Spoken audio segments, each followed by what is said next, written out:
Just fucking do it. Subscribe now.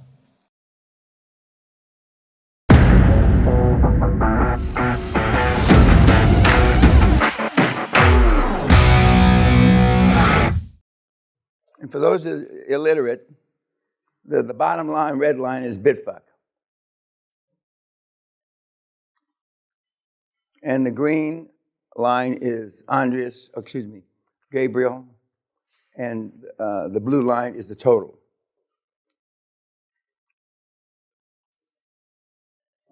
Now, we don't show the slide anymore, but we go back, for those of you, and I'm not taking anything away from Warren. Well, and I used to say Charlie the Munger, but Charlie. But they've been at it 60 plus years. And they say readily that one of the benefits, they have two benefits. One, they manage from afar because they're socially inept. They're not alphas, and so they manage from that 3,000 square feet, and that model fits their personalities, and they live forever in compounding interest. The story is that if you take $10,000 with Warren and his first fund in 1963 or 5, whenever it was, and you kept it forever, it's worth $370-some million now. Well, that's true, but technically, that's if you reinvest all your dividends and all the capital gains. Well, they have very few capital gains because they don't ever fucking sell anything. And they have very few dividends, but if you reinvested them. Now, I don't know any white, black, or purple man since the beginning of time that has a fund that actually reinvests all dividends and all capital gains. That's the theory. Nobody does it. But 373 million. God bless them. Over from 1962 or 5, whenever it started. If you do the same thing with QLA, starting in 1993, it's 13 with 23 zeros after it. 13 with 23 zeros. So I don't know what that is, but it's more than 373 million times 100, 1,000. There's no comparison, none, zero. But then Bitcoin came along, right? And everybody, not everybody, but most people jumped on the wagon. A lot of people jumped on the wagon. And I should thank them because a lot of people paid to come here with Bitfuck. After the various rallies, and whether we're in another rally or not, it's at 37 or 40, whatever it is now. And I told you I had 5 Bitcoin billionaires, of which I had nothing to do with. They were buying Bitcoin at 200 and 300 and 400. 2 of them are Romanian or Slovakian or some kind of brothers from the former Eastern Bloc. And the other 3 guys just happened serendipity. And back when it hit 17,000 4 or 5 years ago, I said, sell half, keep half. Nobody listened to me. And then this last time, it got to 49 or 7, whatever it got this last time. I told people, sell half, keep half. Nobody listened to me. Okay? And that's just pure trading mentality. And I've been trained commodities in the pits in Chicago many years ago. Okay. This is the other Gabriel. And who I've already said I got confused with, and I thought he was coming. The other Gabriel was coming here. And that's what the numbers look like. There's no comparison. None. So now guys that I've known, like Ken, somehow 2 or 3 of the guys of that ilk that I know got this slide, not this slide, but the previous one from Andreas. And they were skeptical. They didn't believe it. Because what they'd have to say is, if this is really true, how come I didn't know about it, one? But they're locked in. They have a tunnel vision, like a racehorse wears blinders, or whatever these things are called, so they can only see ahead. And your chairman, most of your chairmen aren't worth a shit. If you haven't already figured this out, normally I say this tomorrow, but if you haven't already figured that out, and nothing taken away from them, nothing. I'm sure they're great human beings, but we're not in the great human being business. We're here to get from A to whether it's B or Z or as fast as humanly possible. Legal, moral, and ethical, and morals and ethics swing in the wind depending where you are. So it's legal where there's a rule of law and you not get in trouble. That was my goal when I started this in May 1993. It still is, until I finally phase out. And for those of you, a lot of you guys Google fuck a lot of shit that I don't even know. When you were talking about various things last night, or before we went to dinner, that had to do with modern technology. It goes in this ear and comes out the other ear because I know it's. Why should I focus any brain cells on it? One, because I know it's not the quickest way to make money. Two, I won't say that I'm so old I can't learn new tricks, but I'm so old that I can't learn new tricks. So why bother? Your chairman and many of your board members are in the same position. I don't care how much you drum information in their ear. They're either filtering all of it out, most of it out, or at least some of it out. But none of them are going to believe this. I'm not suggesting you show them this, because you'd have to undo your boards. But the people that should go home and turn the key aren't the ones just like, would the Czech Republic kill himself last night or something? A Czech Republic. But most of you would be better off shutting down and starting over again with, exit to a private equity, somebody. Some of you could buy each other because you've run too much runway already to learn a new trick for your board. That's just the way it is, kids. I tell it how I see it. And if the Czech Republic was here, he will say, I did every single thing wrong that he said at least 3 times. He's not the stupidest guy in the room, but he's certainly not the smartest guy in the room. And here he comes in looking like a white Malcolm X.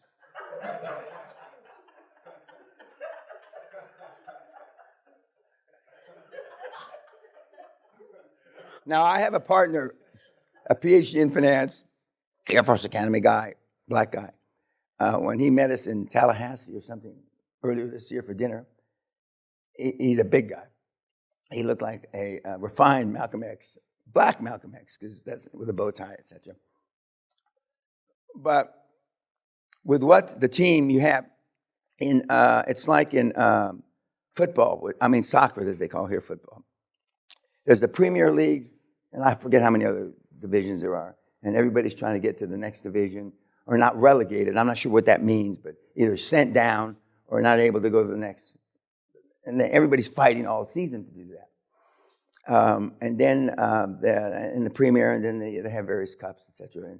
And they call it the coaches with the most silverware. I probably lived here 30 years before I knew what that meant.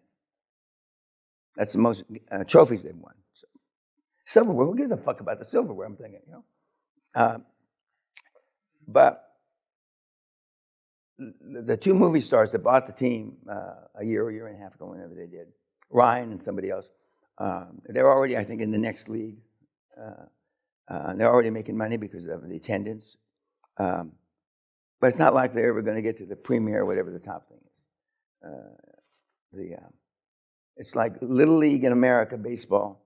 If they played the world champion baseball player, not much of a game. Will you tell them to give me a Diet Coke and a coffee? Guys,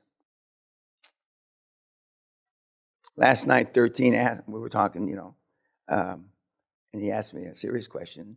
I said, yeah, that's what you got to do.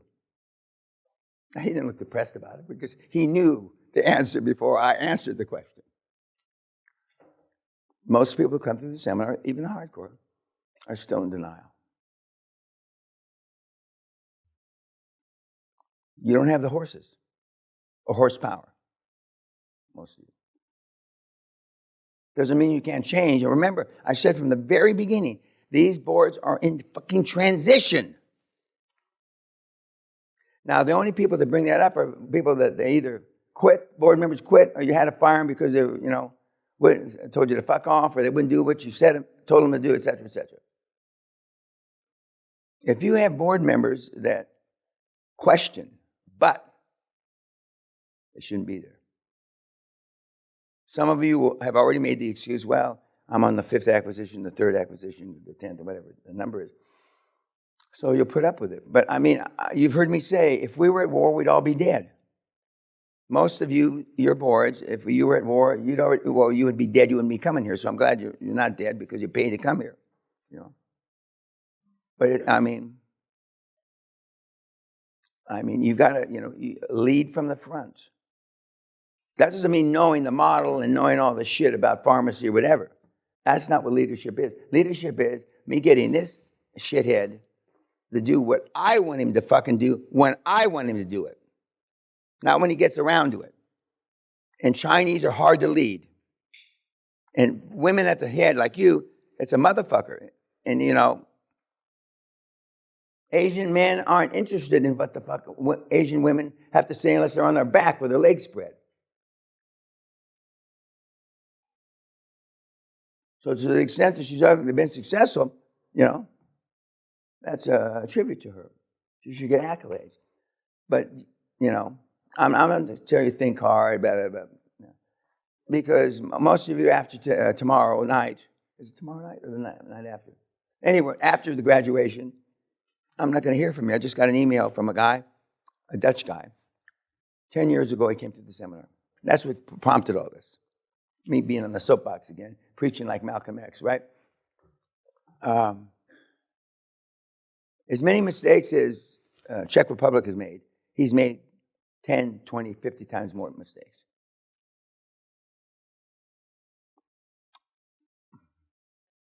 He has sold securities inadvertently, collected money from individuals, governments, drug dealers, you name it. You got a great idea, but ideas are a dime a dozen. It's the implementation of that idea. You name a world capital, he's been there and probably collected money. He's a pretty good salesman. And he just said that he was, if I read the email correctly, and I'm pretty sure I did, he's willing to pay 200,000 euros to come to my next seminar because we've cut him off. He probably got that from the, some druggie in Brazil or something. But anyway, and he's been from board members to advisory, and you call him, you want an advisory board, you stand under the advisory light. If you want a board or if you want consultants. But if you don't have the right horses, either you're going to cross the goal line in the next decade or the next century, and most of you kids still don't have the right horses. And then when I am chairman and you send me, and I've okayed a couple of our guys, I'm still getting over the guy we had dinner with, but now the new guy, the German or Germanic, whatever he is. But you really don't know how they operate until you see them under fire. And looking at acquisitions isn't under fire. Looking at other board members isn't under fire.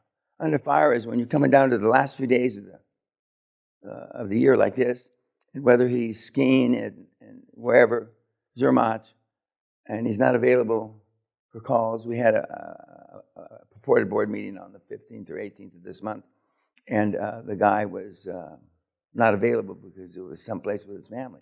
And the you in the deal said, well, he wrote him back, words to the effect, well, I guess you're not available to be on the board. It's not too much effort to have a Zoom call, even if you're away with your family over Christmas or Hanukkah or whatever the day is. Getting back to the horses.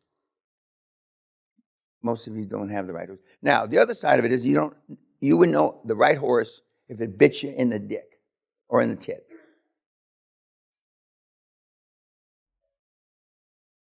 Because most of these guys and gals that you're looking at have accomplished more than you have.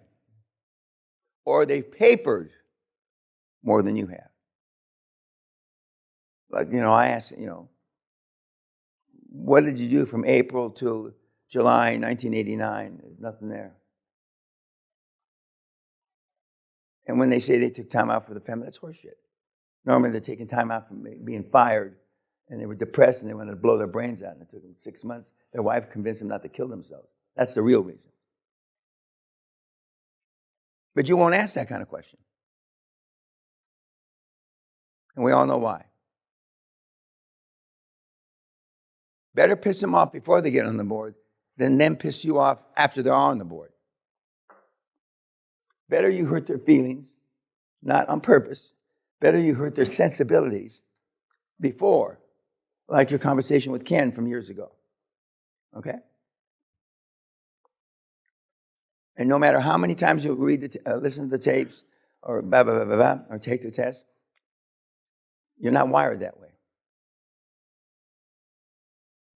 And Baruch, Columbia, who trained you, bless you, who trained you, grew you up, right? Aren't wired that way. Any questions about what I've just covered? I thought it was going to be the slum guy, but okay, go ahead. So with the board and them questioning us, saying the but, what's the difference between them saying but which is not allowed and them challenging us in a way that's helpful, preventing from making a mistake? Well, everything they're going to tell you they think is helpful, but it's not. Now, in the 90s, we don't do this anymore. Probably, and why we stopped, I don't know. We had an equivalent of QLA for Dummies. QLA for Dummies is actually EJ's idea from, I don't know, 10 years ago or not, whenever it was. But hardly anybody goes to it on my website. I don't know why, but they're lazy. And so most of you really don't give them a proper brief when you're interviewing them. You give them not a glamorous brief. And remember I said if they ask about money, next. If they ask about a legitimate question, especially in Europe, the USA, they don't ask as much, the time commitment. And the time commitment hasn't changed between 5 and 10 hours in the first weeks or months while you're attracting board members, and then 10 to 20 hours when you're actually looking at deals. But you don't. Now, some people have told them to. Back when I used to give you books, they gave them a copy of the book, and some people got to I think it's the 3rd chapter and resigned because thereabouts I say this is not slappy happy. If you're looking for this value, you're in the wrong model. Some people tell because it's online free. The electronic book, that we put out about 1.5 million, more or less. Some of them just say, give them my link. Now, contrary to what you think,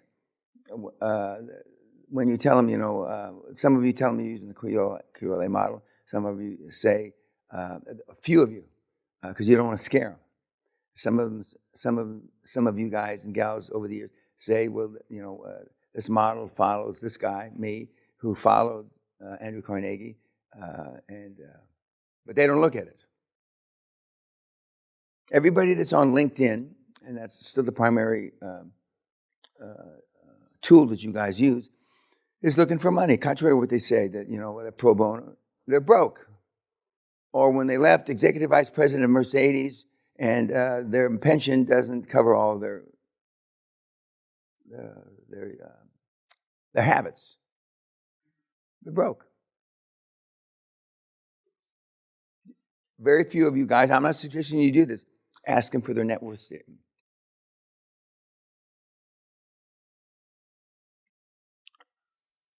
Very few will give it to you. And the ones that give it to you have big net worths. And the ones that won't give it to you have I won't say no net worths, but small net worths. Because if you work for 30, 35 years in corporate world, and now you're on a pension, if you have a pension that actually accumulated, is roughly, a third to a half of what you made when you were with the big company, not counting all the shit that you fed through your corporate credit card, et cetera, you got no money. So they want some other secondary or tertiary form of revenue. So their wife doesn't nag them, why do we have to get rid of the chalet in so-and-so? Why do we have to get rid of the house in Nantucket? Why do we have to get rid of that? Because we can't afford it anymore. They'll say, well, we don't use it. They come up with some horseshit reason. But it gets back, you got to find the right guys and gals. Again, I only had one guy leave me, he died. And everybody said, not everybody, most people said I killed him. Now, you're not working anybody to death.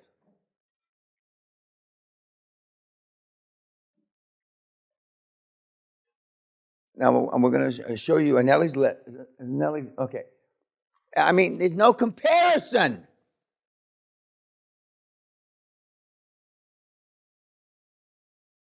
And you saw him on TV, not TV, YouTube. He's just a little short, pudgy guy who's smart enough to figure out that his German was the same as the German in Switzerland, some portion of Switzerland, I don't know which one it is. Got him away from his family, all the things I tell you to do. And he only had to move 1,100 kilometers. And so far, nobody's been to visit him. That's not shocking to me. It's shocking to him, though. 1,100 kilometers, that's not so far. That's from Chicago to New York. If I lived that close, I'd have 9 million stink on shit on me. And he's made it work. And of course, now he's making the same mistakes they all do. I need this kind of plane. I need this. I need that. That's fun. You're not going to go bust buying a plane. Because the people that you bought it from will repossess it if you miss the payments. You miss one payment, the plane's gone.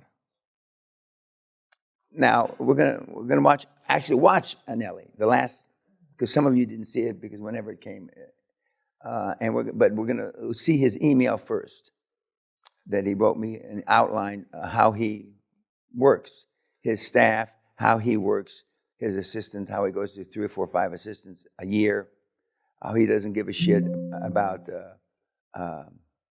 female rights. Now, I'm not telling you to do all that because he's in Africa. He can get away with a lot of shit that you think you can't get away with, but I still get away with. But Gabriel has followed the Anelli format. And just to bring you up to speed, if you don't remember, you didn't watch all the YouTubes, he had 14 LOIs, and none of them happened. They all collapsed. This was 2021-ish, I think. Then he did 14 deals that same year, ending December 2022, 14 deals. And he came to the seminar and the hardcore, right? October seminar or November seminar and December hardcore a year ago. And we had dinner, and Sally said, go ahead and buy the plane, et cetera, et cetera. And this last year, he's done 16 deals, so he's done about 30 deals now. But the first 14, he had too many on the table. I'm not going to go into the details, and they all collapsed at once. So he was crestfallen, devastated, whatever words you can use, I don't know about, probably depressed as well. And he sucked up his pantyhose, and he just went out and he did 16 more. So he actually had 30 LOIs, 16 of which closed, 14 of which fell away. And he said they fell away just like dominoes. He says, I still have nightmares about it. Boom, boom, boom, boom. He was only doing partial seller finance. Now he's a convert Catholic or convert Muslim. You know, he doesn't want to talk to you unless it starts out with seller finance.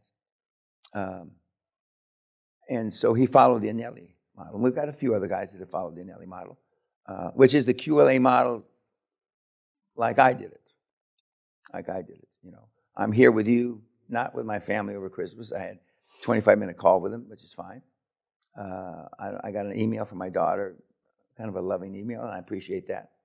I got nothing from anybody else, which is not surprising to me. But again, our family is not the slappy, happy, you know, father knows best model. You know, a white picket fence, 2.2 dogs, and 3.6 kids, and you know, hi, honey, how was your day? You know, that wasn't our house. You know, it was a shitty day. How was yours, bitch? That's the reality. Any questions about boards while they're still looking for the Anelli thing? Yeah. Is Gabriel the guy in the corner there? The guy at the top row is Raymond. It's 844 days, and the guy just below him is Gabriel. It's Gabriel. And now, I guess I don't really know what his EBITDA figure was. But before he made these last acquisitions, it was 13 million. That's how we got up there, okay? So I don't know. Most of these guys that want me to talk about him will send me an update now between, you know, a week ago and a week into the new year. And he has now moved out of Switzerland. He's invading parts of Germany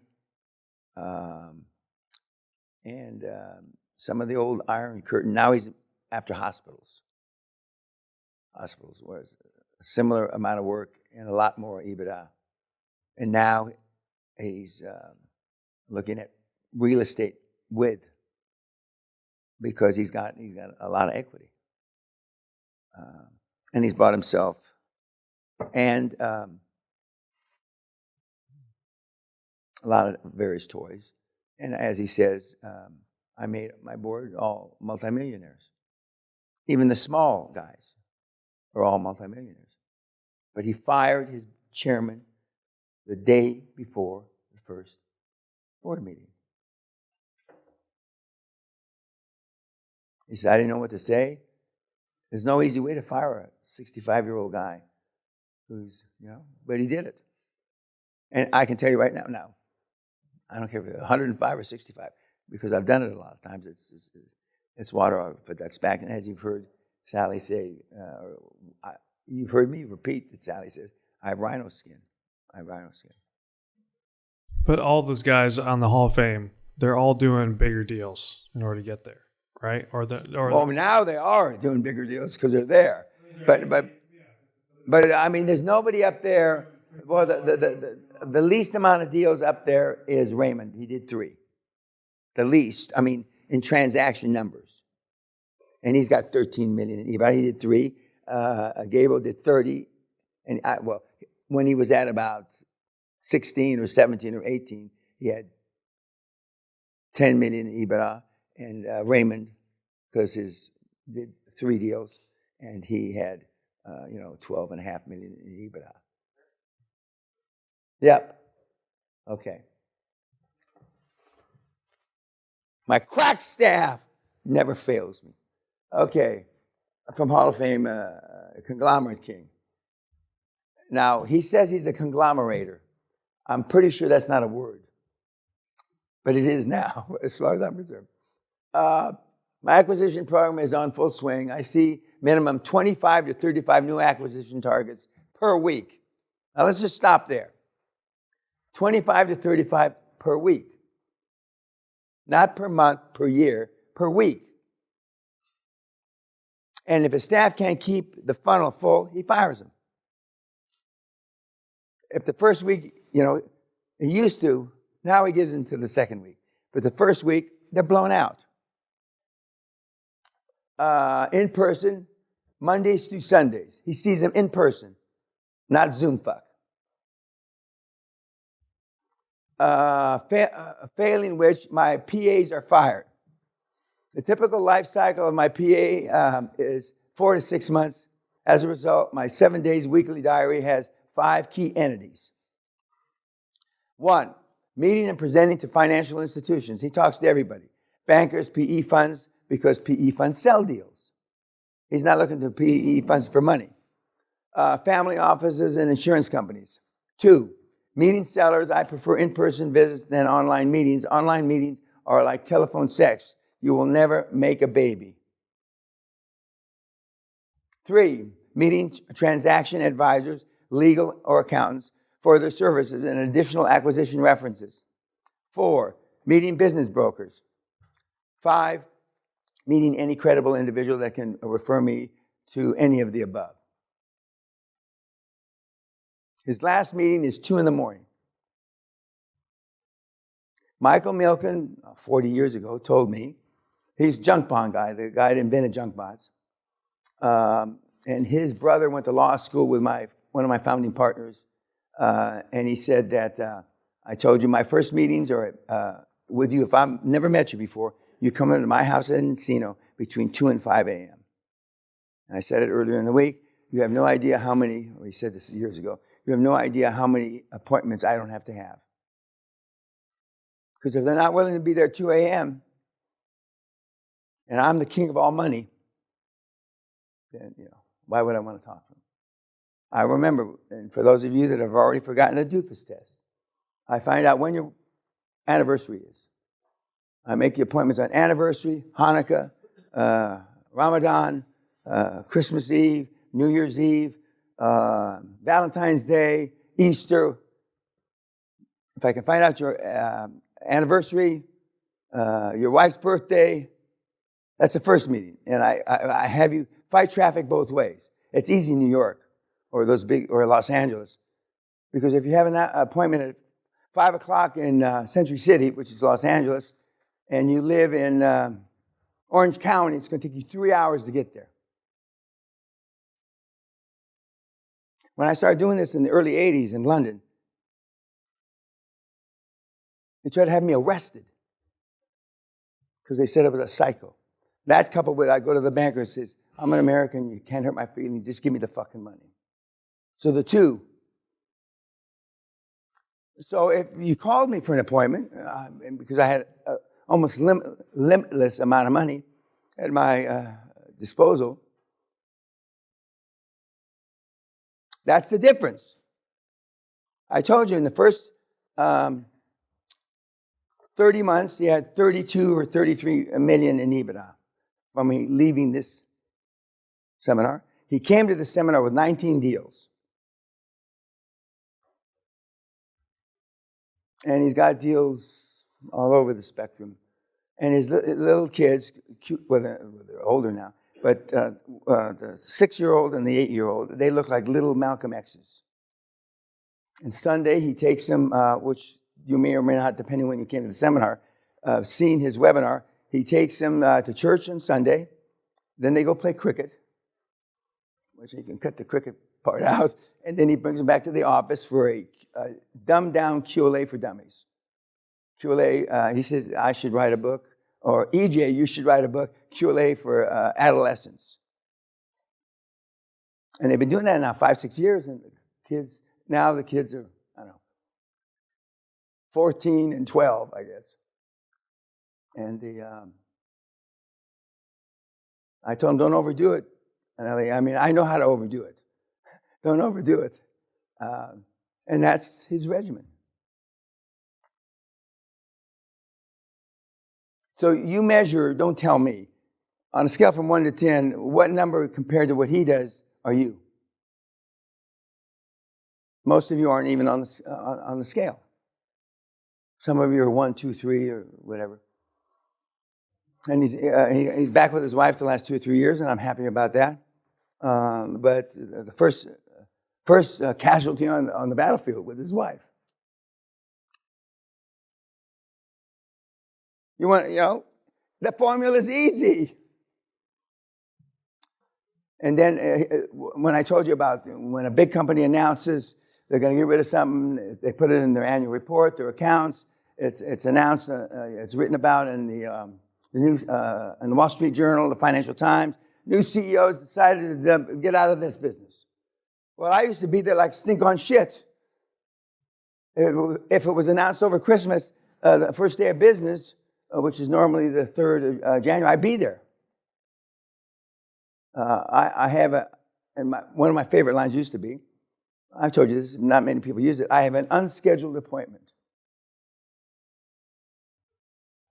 Worked almost every single time. Unscheduled appointment. And the dipshits that are receiving you in the buildings don't even know what that means. I'm not sure I know what it means. Unscheduled appointment. Any questions about the format of the letter before we listen to them? Yes, sir. How does he get his PAs? Where does he find them from? Well, he's used.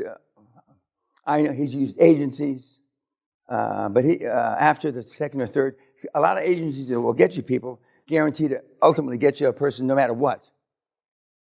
And they say that the person leaves because he fires them so quickly. Normally, if they're not there 6 months, we'll get you a new one. Well, then the big agency stopped doing it for him because he was forever going through them and they weren't making much money like they thought they should.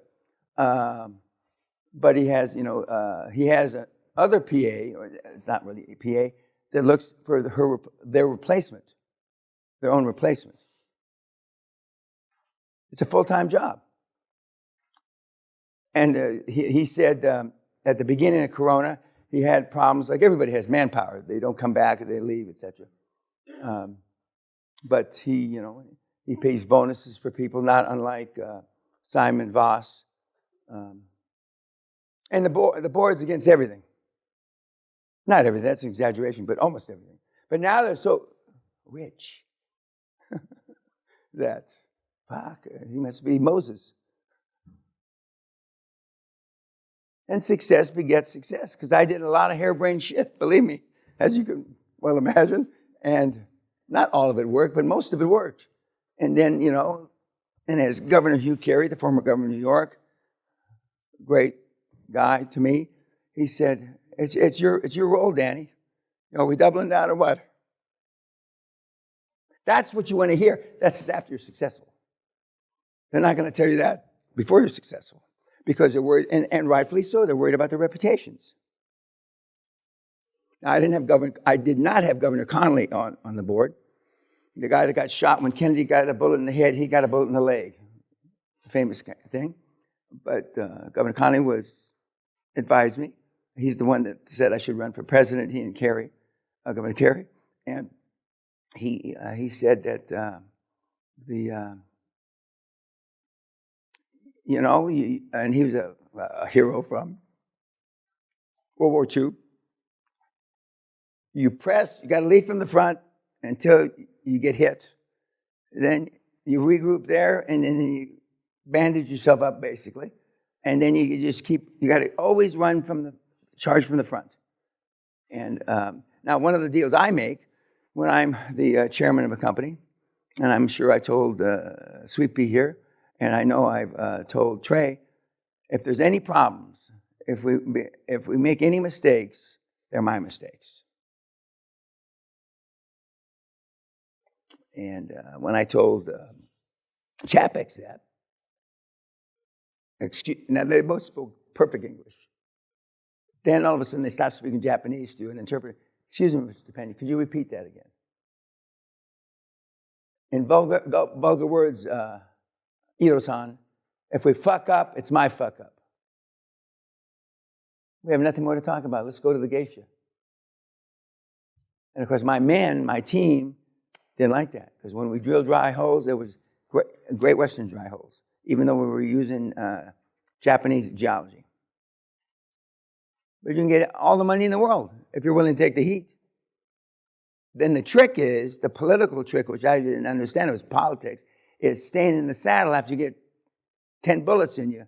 You make a bunch of mistakes, they ultimately want to throw you out. But as long as you maintain more than 50% of the ownership, they can't throw you out.